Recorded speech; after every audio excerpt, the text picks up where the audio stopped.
Hello à toi, c'est Claire, experte en blessures de l'âme et aujourd'hui on se retrouve pour une nouvelle vidéo et pour explorer ensemble la blessure de trahison.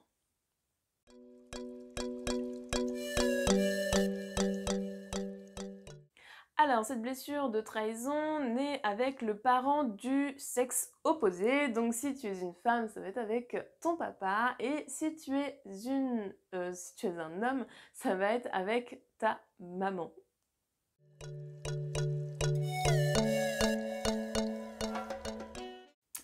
En fait, cette blessure naît d'un bris de confiance. En fait, on va dire que, imaginons, tu es une petite fille et ton papa te dit demain, on va aller dans un parc d'attractions, je vais t'emmener là-bas, toi tu es pleine de joie, voilà, tu fais confiance à ton papa, tu te dis waouh, c'est trop génial, il va m'emmener là-bas. Et finalement, le lendemain, il a autre chose à faire. En fait, ça se trouve, il avait complètement oublié. Et toi, tu te dis qu'il t'a menti et que tu ne peux pas lui faire confiance.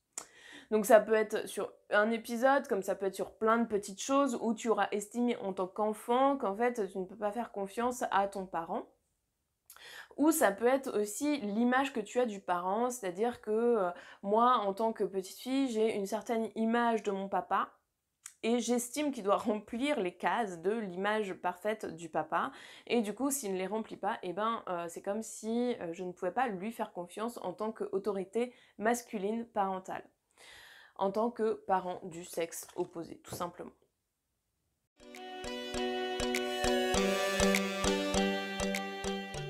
Alors là, on va retrouver le masque du contrôlant. Quand tu as cette blessure de trahison, tu vas chercher à contrôler les autres parce que forcément, tu ne leur fais pas confiance. Hein, on a vu précédemment qu'il y avait ce bris de confiance, tu ne fais pas confiance aux autres. Donc tu vas avoir cette notion de attends, je vais contrôler, je vais regarder ce que tu fais, je vais regarder, j'ai besoin d'avoir un visu sur ce que tu es en train de faire, sur ce que tu es en train de mettre en place. Je vais contrôler, je sais pas, ça peut être là avec le Covid où on a vraiment, voilà, je vais contrôler l'heure à laquelle tu rentres, tu as intérêt de rentrer à l'heure parce que là ce n'est pas possible, sinon moi je contrôle, envoie-moi un message ou tu vas envoyer un message en disant voilà, là j'ai besoin de savoir où tu en es. Les parents peuvent être très contrôlants aussi avec leurs enfants. Ça peut être mettre des règles, ça peut être imposer des choses, ça peut être plein de choses comme ça où tu vas chercher à contrôler vraiment l'autre pour quelque part obtenir une certaine confiance. C'est je contrôle pour être rassurée intérieurement de mes propres peurs.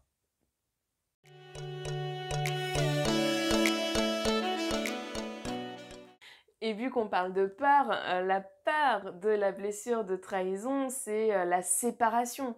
Alors c'est assez drôle parce que ça va être les personnes qui ont cette blessure fortement chez elles, elles sont capables de se séparer d'une personne du jour au lendemain. C'est-à-dire du jour au lendemain, elles sont capables de te rayer de leur vie en disant non mais c'est bon, enfin tu n'existes plus pour moi, ne cherche même pas à me recontacter, c'est mort, je ne veux plus te voir. C'est moi qui décide, je préfère me séparer des autres plutôt qu'on se sépare de moi. En fait, une personne qui a la blessure de trahison va très mal vivre le fait que l'autre se sépare d'elle.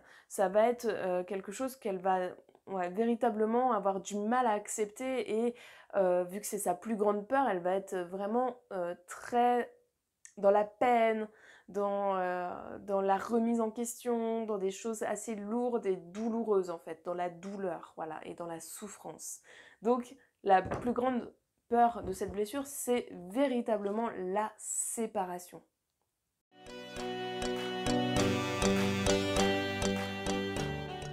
De la blessure de trahison, ça va tourner autour de la confiance, hein. C'est fais-moi confiance, voilà. Ou alors, quand quelqu'un dit quelque chose, il dit ah mais je savais que ça allait se passer comme ça. Ça, ce sont les paroles de la blessure de trahison. C'est je le savais en fait. Pourquoi tu m'as pas écouté?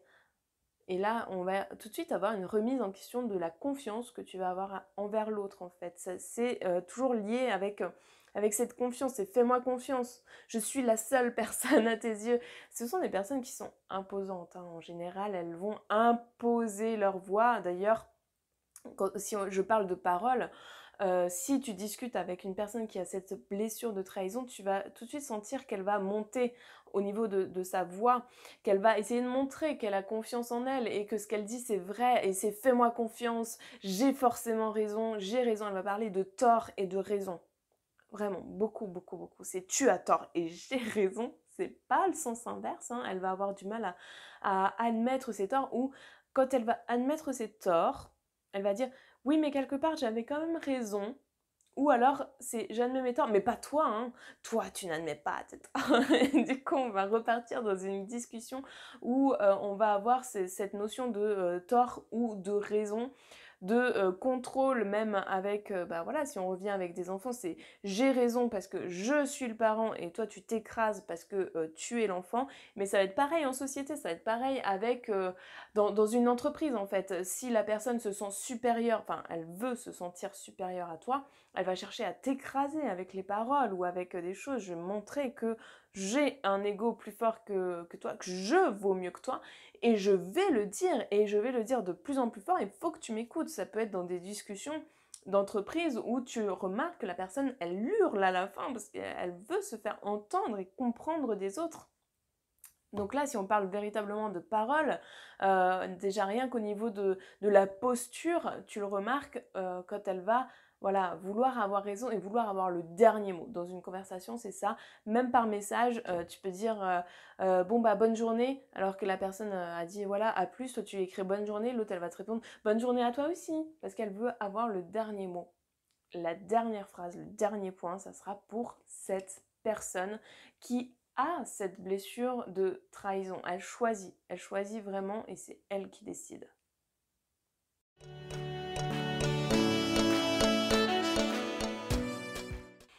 Au niveau de l'alimentation et de la blessure bah voilà, de trahison, c'est le contrôlant, je contrôle éventuellement. Mais c'est pas encore trop ça, elle va contrôler si elle est avec des personnes. Néanmoins, dans son alimentation globale, ça va être une personne qui va se remplir sans regarder en fait. Elle va manger, elle trouve ça inutile. De toute façon, c'est une perte de temps. De manger, c'est comme de dormir, c'est une perte de temps pour la blessure de trahison. Elle va dire non mais voilà, je perds du temps à faire ça, je vais manger vite, je vais manger mon repas en 5 minutes, c'est calé, hop, j'enlève tout, je m'en vais et c'est bon, je suis débarrassée de ce fardeau qui est la nourriture. C'est vraiment dans ce sens-là où voilà, elle va manger ses aliments sans les goûter et elle va véritablement prendre peu de temps. Ça l'intéresse pas en fait, ça l'intéresse pas. Quelqu'un qui a la blessure de trahison, ça ne l'intéresse pas de rester à manger. C'est des personnes qui détestent ça. Elles peuvent le dire, j'aime pas avoir des repas de famille qui durent trop longtemps, j'ai horreur de ça parce que je trouve que c'est une perte de temps. Donc ça fait partie de la blessure de trahison dans l'alimentation.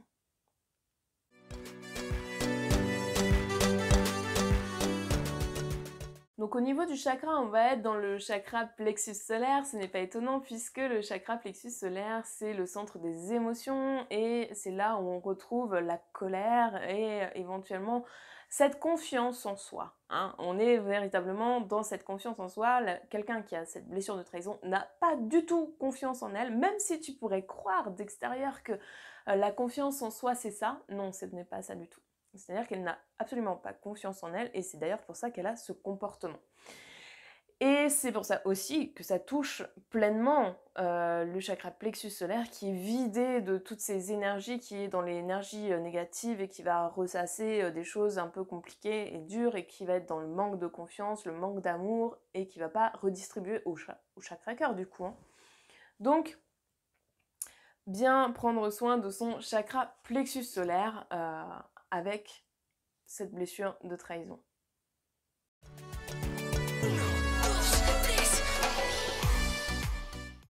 Alors je rajouterais ici qu'on est un peu comme dans la blessure d'humiliation, on est dans le avoir et le faire, hein, l'avoir dans avoir des relations de confiance, avoir la confiance, avoir des relations de confiance, et dans le faire dans je contrôle. Je vais contrôler ce que tu es en train de faire, je vais contrôler ce que tu ne fais pas, je vais contrôler si je peux te faire confiance, je vais contrôler les autres. principalement les autres. Ce sont des personnes qui aiment avoir le contrôle sur la situation, le contrôle sur les autres, le contrôle sur la planification, le contrôle sur plein de choses, effectivement. Donc on est dans l'avoir et on est aussi dans le faire.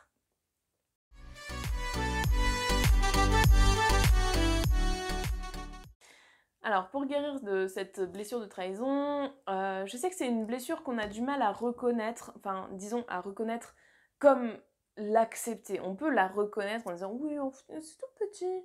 Et là, blessure, voilà, d'humiliation. Non, mais j'ai un petit peu, mais fais-moi confiance, je vais me sortir de cette situation. C'est une blessure qu'on a du mal à se dire, ouais, j'ai véritablement cette blessure. Hein. Ouais, ça fait partie de moi. Non, mais en fait, on n'aime pas forcément parce que la blessure de trahison est très poussée pour écraser les autres, montrer qu'on a confiance et on le sait au fond qu'on n'a pas confiance en nous et du coup, on n'aime pas voir cette blessure chez nous. On n'aime véritablement pas voir cette blessure chez nous. Donc, on va plutôt chercher à la nier. Donc, la première chose à faire, c'est effectivement accepter sa blessure et se dire, ok, dans certaines situations, je reconnais que mon ego est présent et qu'il est dans cette blessure de trahison. C'est aussi reconnaître ce qui s'est passé avec le parent du sexe opposé en se disant « Ah ouais, peut-être que lui aussi il avait, dans quelles circonstances il avait, dans quelles circonstances je suis en train de reconnaître ça » ou de peut-être refaire les mêmes épisodes, retracer en fait les épisodes de ma vie où j'avais cette blessure-là.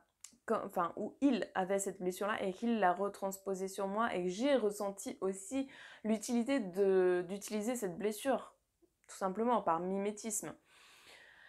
Il y a aussi plein d'exercices que je te conseille sur ma page Instagram Les Blessures de l'âme ou sur le groupe Facebook Les Blessures de l'âme. Et je t'invite aussi à faire le tour sur mon site internet lesblessuresdelame.com. Je te souhaite une belle journée et je te dis à très vite pour une nouvelle vidéo.